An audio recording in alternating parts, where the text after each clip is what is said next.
Hello, sports fan. This is Steven Hill for JustMyPicks.com, and I'm bringing you a special NBA news breakdown. We have a couple of things that have been breaking news lately, and I want to bring you guys it first and bring you the updates. I'm going to start in Denver. George Karl, this year's Coach of the Year, will not be returning in Denver next season. A lot of people are going to be disappointed.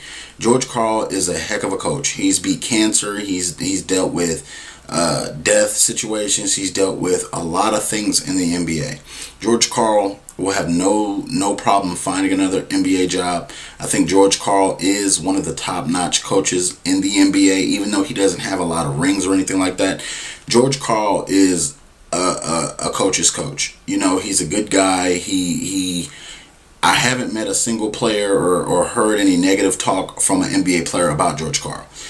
He goes to bat for his players. He really puts a lot into developing his guys, you know, and he took a Denver Nuggets team that not a lot of people thought could do a lot of things this year and made them into the third best team in the Western Conference going into the playoffs. Of course, they did lose in the first round.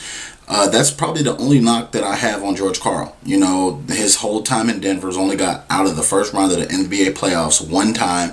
But besides that, the guy is a heck of a coach. You know, you can't control all the time where your players don't really put up. Or we've seen him have Carmelo Anthony, Chauncey Billups, Allen Iverson, Kenyon Martin. You know, some of those Western teams from back when he was playing. He really had a loaded team. But this year, without Gallinari, I can't really put the blame on George Karl because this unit overachieved a lot, you know, and George Karl was a big part of that. But luckily, he'll find a job. If not, I'm sure he'll have some type of TV analyst job. He's a great teacher. I believe that George Karl has a future in the NBA somewhere, whether it's coaching or on TV or even if he wants to retire. He's Hall of Fame coach.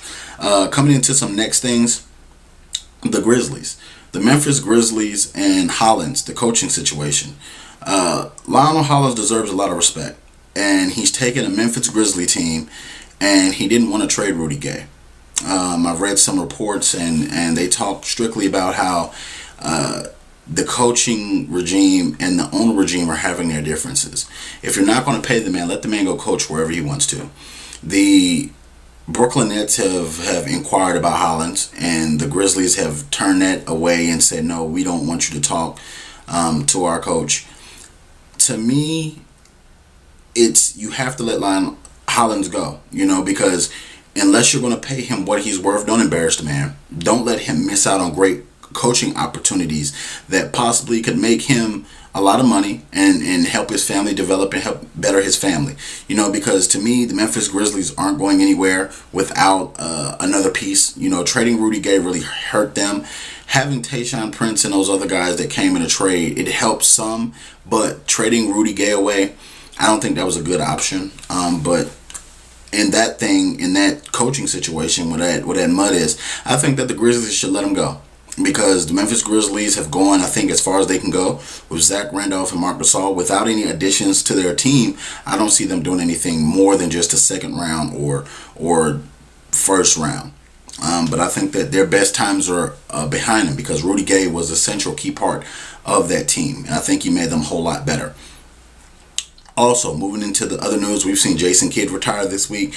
Jason Kidd is a hell of a point guard. You know, he may not have finished his career like he wanted to. I know he couldn't score in the last couple of games or the last playoff games, but Jason Kidd is one of those guys that could get a triple-double sneezing, you know, and he took after a lot of great point guards with the pass-first system, and Jason Kidd was really the glue of the New Jersey Nets when they went back-to-back to those NBA Finals early in the 2000s. I think that Jason Kidd doesn't get enough respect because from this standpoint, he's number 3 all-time in most major categories for a point guard.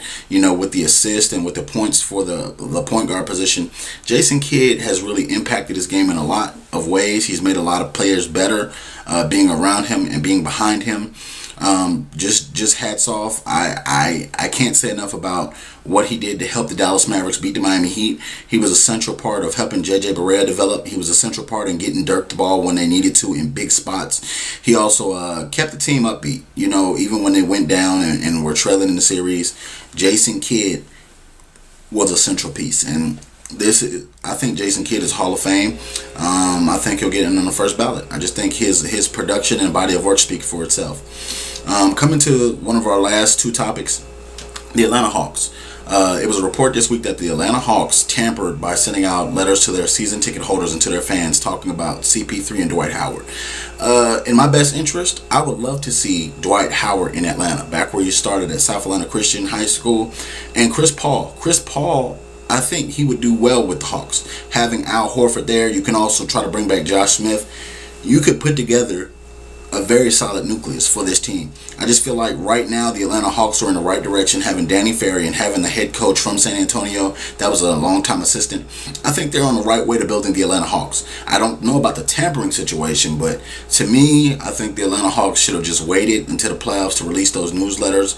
Wait till the NBA Finals are over, but the Atlanta Hawks are headed in the right direction. They're going after the good free agents. They're not wasting the money signing people like Joe Johnson again, because Joe Johnson was a bad sign to re-sign him to that max deal. So the Atlanta Hawks make the news there. And lastly, the Indiana Pacers are making it an effort to re-sign David West, which in my opinion is a great idea.